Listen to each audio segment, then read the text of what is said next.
Bienvenue, chers téléspectateurs, à notre documentaire sur le sujet des Guidestones de Géorgie. Voici les détails. Dans le comté de l'État américain de Géorgie se trouve un monument de granit gigantesque avec d'étranges messages codés. Ce monument fait environ 7 mètres de haut, avec un poids total légendaire de presque 120 000 kilos. Les détails les plus étonnants de ce monument ne sont pas ses dimensions, mais les messages taillés au ciseau dans le granit. 10 règles pour une époque de la raison.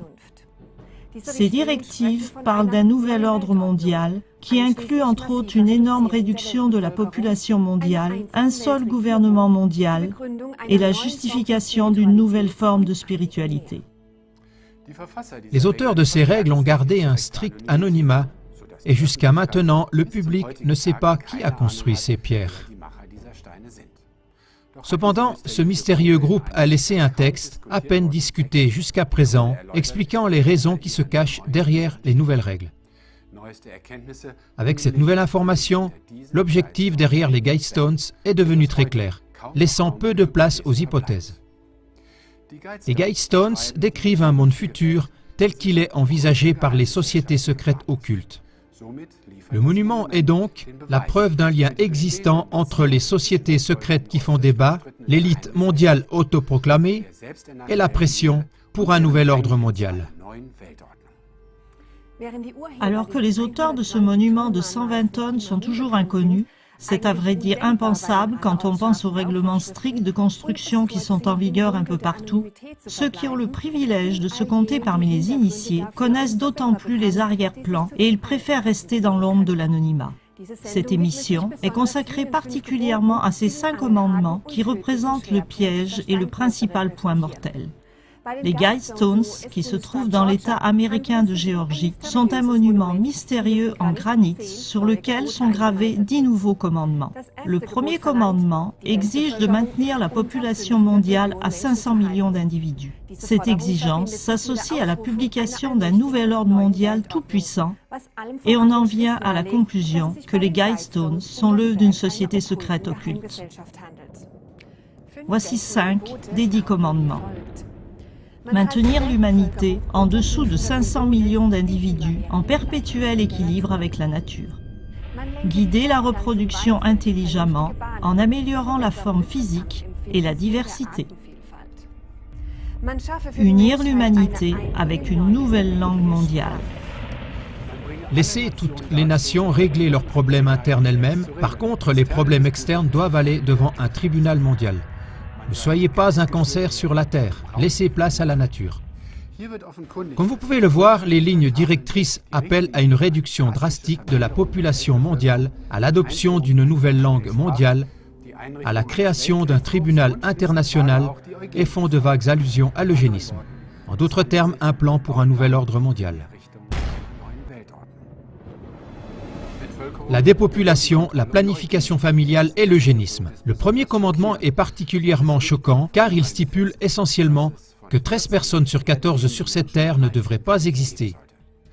Cette exigence signifie que l'ensemble de la population devrait disparaître, excepté un petit reste qui correspond à peu près à la population de l'Amérique du Nord ou à la moitié de la population de l'Afrique. Si on considère que la population mondiale actuelle est d'environ 7 milliards, alors les bâtisseurs secrets considèrent que 92,5% des individus vivants actuellement sont totalement superflus. À leurs yeux, plus de 92% d'entre nous n'ont plus de droit d'existence à l'heure actuelle.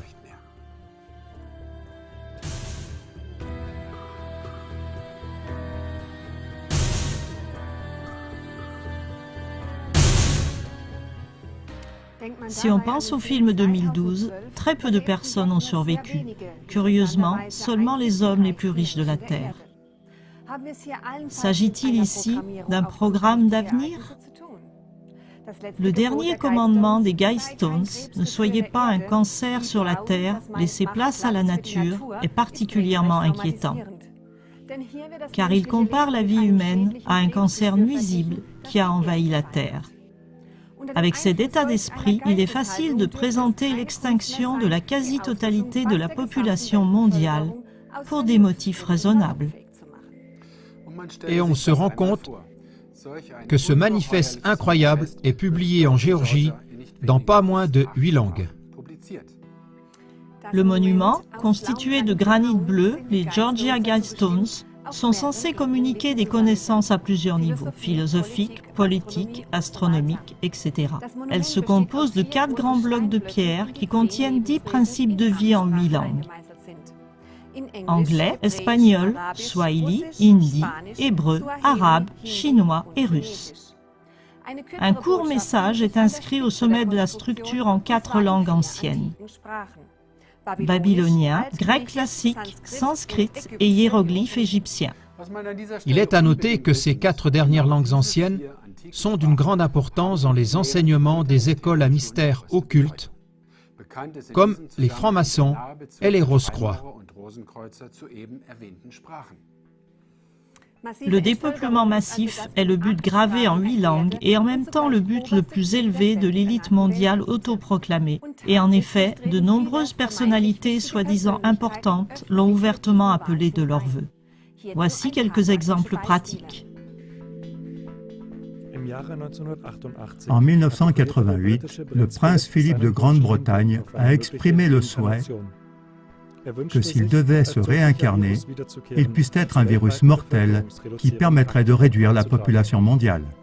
Plus récemment, Bill Gates a déclaré « Si nous faisons un bon boulot avec les nouveaux vaccins, l'accès aux soins et la procréation médicalement assistée, nous pourrions diminuer la population de 10 à 15%. » En plus des dons énormes qui ont été faits, déductibles des impôts, mais en fait destinés à promouvoir un plan de réduction de la population, il y a encore eu des réunions secrètes des élites mondiales pour discuter de ces questions. Certains milliardaires américains, parmi les plus importants, se sont rencontrés secrètement afin d'examiner comment leurs richesses pourraient être utilisées dans le but de ralentir la croissance de la population mondiale. Les philanthropes, qui ont participé à un sommet convoqué à l'initiative de Bill Gates, le cofondateur de Microsoft, ont parlé d'unir leurs forces afin de surmonter les obstacles politiques et religieux au changement. Décrit comme le bon club par un initié, il comprenait David Rockefeller Jr., le patriarche de la dynastie la plus riche d'Amérique, les financiers Warren Buffett et George Soros, le maire de New York Michael Bloomberg et les personnalités influentes des médias Ted Turner et Oprah Winfrey. À la base des monuments se trouve une tablette explicative énumérant certains des détails de la construction. Elle mentionne également une capsule temporelle qui devrait être enfouie sous la plaque en question. Les caractéristiques astronomiques sont d'une grande importance dans la conception des Guidestones. Dans une nation relativement nouvelle comme les États-Unis, les monuments qui sont alignés avec les corps célestes sont souvent l'œuvre des sociétés secrètes telles que les francs-maçons.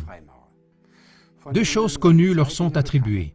Premièrement, leurs enseignements proviennent des écoles de mystères de l'Égypte antique, de la Grèce ou des Celtes druidiques. Deuxièmement, ils sont connus pour immortaliser dans des monuments certaines de leurs connaissances sacrées. La pierre centrale montre 2 particularités. D'abord, l'étoile du Nord est toujours visible à travers un trou spécial foré à partir du sud vers le côté nord. Deuxièmement, une autre fente s'aligne avec les positions du soleil levant au moment de l'équinoxe et des solstices d'été et d'hiver. Le 2e commandement des Guidestones exige en grande ligne l'intervention des législateurs dans la gestion des cellules familiales. En lisant entre les lignes, on peut reconnaître que ceci requiert la création de lois réglementant le montant des enfants par famille. En outre, l'amélioration de la diversité et de la santé peut être obtenue grâce à la reproduction sélective ou à la stérilisation des membres indésirables de la société. À l'origine, ces procédés étaient appelés eugénisme, jusqu'à ce que l'utilisation de ces termes ait été proscrite comme politiquement incorrecte à cause des rumeurs nazies. David Rockefeller. Certains croient même que nous faisons partie d'une cabale secrète, travaillant contre les intérêts des États-Unis. Ils nous définissent, ma famille et moi-même, comme des internationalistes qui conspirent avec d'autres dans le monde entier pour construire une structure politique et économique mondiale plus intégrée. Un seul monde, si vous préférez. Si c'est de cela qu'on m'accuse, je plaide coupable et j'en suis fier. David Rockefeller. Dans la plupart des autres règles, il est essentiellement question de la création d'un gouvernement mondial dirigé par une petite élite éclairée qui régirait tous les aspects de la vie humaine, y compris la foi, les droits sociaux, l'économie, etc. Cette idée est loin d'être nouvelle puisqu'elle a été soutenue par les écoles à mystère pendant des siècles.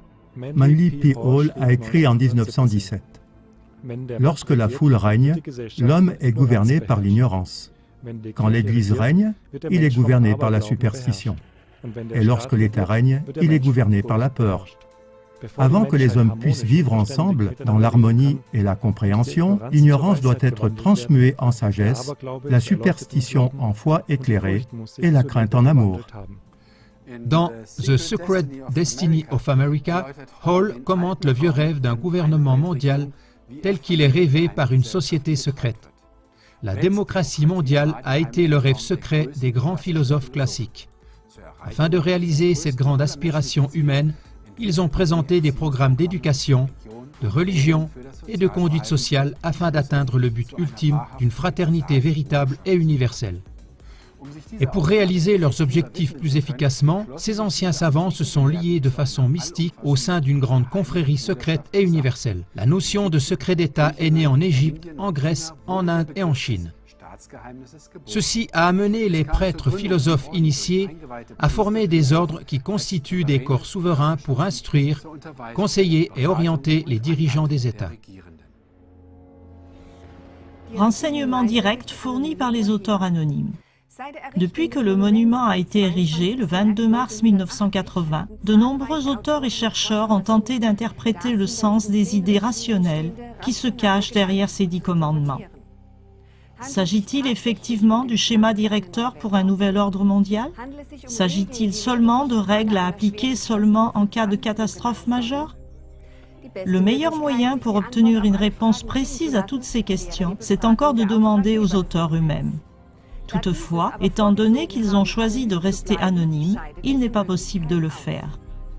Ils ont cependant laissé une importante déclaration qui semble avoir été négligée par presque tous les chercheurs qui se sont efforcés de trouver la solution de ce mystère des Guidestones. Ce texte étonnant, qui décrit leur motivation dans les moindres détails, ne peut être trouvé que dans The Georgia Guidestones Guidebook, une brochure produite par la Granite Company qui a construit le monument. Dès le début, il semble évident que les auteurs du monument ont comme but la création d'un nouvel ordre mondial. Il ne s'agit nullement d'une théorie du complot ou d'une hypothèse. Cette revendication est clairement formulée et fixée par écrit dans le catalogue, cité plus haut. Donc voici directement de la plume des auteurs secrets l'explication des 10 commandements des Guidestones. Il est très probable que l'humanité possède aujourd'hui les connaissances nécessaires pour établir un gouvernement mondial efficace. D'une certaine manière, cette connaissance doit être largement répandue dans la conscience de l'humanité tout entière. Très vite, les cœurs de notre famille humaine doivent être touchés afin de pouvoir accueillir volontiers une domination globale de la raison. La première étape sera de convaincre un monde sceptique qu'une telle société est désormais possible. Nous, les sponsors des Georgia Guidestones, sommes un petit groupe d'Américains qui souhaitent attirer l'attention sur les problèmes centraux du dilemme actuel de l'humanité. Nous avons choisi de rester anonymes afin d'éviter le débat et la controverse qui pourraient être aptes à affadir notre message. En 1980, alors que ces pierres étaient érigées, le problème mondial le plus urgent était la nécessité de contrôler la population humaine. Durant les derniers siècles, la technologie et les carburants abondants ont rendu possible la multiplication de l'humanité au-delà de ce qui est raisonnable ou souhaitable à long terme. Aujourd'hui, nous pouvons prévoir l'épuisement imminent de ces sources d'énergie et l'épuisement des réserves mondiales de nombreuses matières premières essentielles. En Russie, de nombreux petits jardiniers nous prouvent qu'il s'agit là d'une doctrine erronée dramatique. On pourrait nourrir le monde entier avec des petits jardins. Avec environ 35 millions de jardins dans les propriétés familiales appelées des datchas, la Russie démontre comment on peut nourrir sans problème un pays entier. Ainsi, en 1999, 71% de la population a produit près de la moitié du lait consommé dans le pays, 60% de la viande, 77% des légumes, 87% des fruits et 92% des pommes de terre, le tout écologique et durable. Dans l'ensemble, les familles russes produisent pratiquement toutes les denrées alimentaires dont elles ont besoin. L'État russe encourage légalement cette culture paysanne et familiale en octroyant à chaque citoyen russe une parcelle de jardin d'une superficie de 1 à 3 hectares, libre d'impôts et gratuite. Lorsque l'on pense qu'aux USA, rien que la superficie de gazon est le double des jardins de Russie, il est clair que pour la question de nourrir le monde, cette propagande est un mensonge délibéré. Par exemple, on n'a pas besoin de semences génétiquement modifiées, ni d'agriculture industrielle pour que chacun ait assez à manger. Derrière tous ces propagandistes se cachent seulement des grosses fortunes intéressées ou calculatrices. Lorsque l'on pense que la période de végétation en Russie n'est que de moitié par rapport aux États-Unis, cela fait d'autant plus réfléchir. Cela ne mériterait-il pas d'être imité par tous les pays ? Et voici d'autres explications des auteurs secrets et anonymes. Maîtriser notre reproduction est urgent. Ceci exigera des changements importants dans nos attitudes et nos coutumes. Malheureusement, l'inertie des coutumes de l'homme peut être extrême. Cela est particulièrement vrai lorsque ceux pour qui la coutume est une force dominante ne sont pas informés de la nécessité du changement. Presque tous les pays sont maintenant surpeuplés en termes d'un perpétuel équilibre avec la nature. Nous sommes comme une flotte de canots de sauvetage surpeuplés, confrontés à une tempête qui approche. Partout dans le monde, les ressources disponibles sont exploitées sans égard, et ainsi il ne sera plus possible à la longue de garantir la prospérité actuelle de la population mondiale. Nous détruisons nos terres agricoles et nous sommes devenus dangereusement dépendants des approvisionnements extérieurs en pétrole, minerais et autres ressources non renouvelables. Des nations comme le Japon, les Pays-Bas et Haïti sont encore plus gravement surpeuplées et par conséquent en plus grand danger. Dans ces circonstances, la reproduction n'est plus exclusivement une affaire personnelle. La société doit avoir son mot à dire et un certain pouvoir de direction dans la régulation de cette fonction vitale. Les souhaits légitimes des couples sont certes importants, mais ils ne sont pas le seul critère. Les intérêts de la société actuelle et le bien-être des générations futures doivent être pris en considération de façon accrue, à mesure que nous développons des mécanismes visant à contrôler notre procréation de façon rationnelle. Par le biais d'une pression légale et sociale, il faut veiller à ce qu'il n'y ait plus un grand nombre d'enfants par famille, ce qui est irresponsable. Les couples qui n'ont pas de revenus suffisants pour nourrir une famille ne doivent pas avoir d'enfants. Ils deviendraient une charge pour les autres. Amener des enfants inutiles dans un canot de sauvetage surpeuplé est scandaleux. C'est injuste pour ces enfants. C'est nocif pour les autres occupants et tous les êtres vivants. La société ne doit pas encourager un tel comportement. Aujourd'hui, nous disposons de connaissances et de techniques de régulation de la reproduction humaine. Les autorités politiques à travers le monde ont une grave responsabilité de rendre ces connaissances et ces techniques largement disponibles. Ce but pourrait être atteint avec une partie des fonds que le monde consacre aujourd'hui à des fins militaires. Une population mondiale diversifiée et prospère en perpétuel équilibre avec les ressources mondiales sera la pierre angulaire d'un ordre mondial rationnel. Les gens de bonne volonté dans toutes les nations doivent travailler à établir cet équilibre. Après l'achèvement de l'ensemble central des Georgia Guidestones, notre petit groupe de parrainage a été dissous. Nous laissons le monument à la garde de la population d'Elbert County, Géorgie. Est-ce qu'un tel groupe, aux instincts idéalistes, se serait réellement dissous? Qui sont les auteurs? Pour les Guy Stones de Géorgie, il s'agit d'un manifeste de francs-maçons, de Rosicruciens, qui exige ou annonce pour le monde des mesures de transformation drastiques. Ce monument a une grande signification si on veut comprendre les forces par lesquelles notre monde d'aujourd'hui et de demain s'est formé en secret. Ici se manifeste gravé dans la pierre la relation décisive entre les sociétés secrètes, l'élite mondiale et leur plan commun pour un nouvel ordre mondial.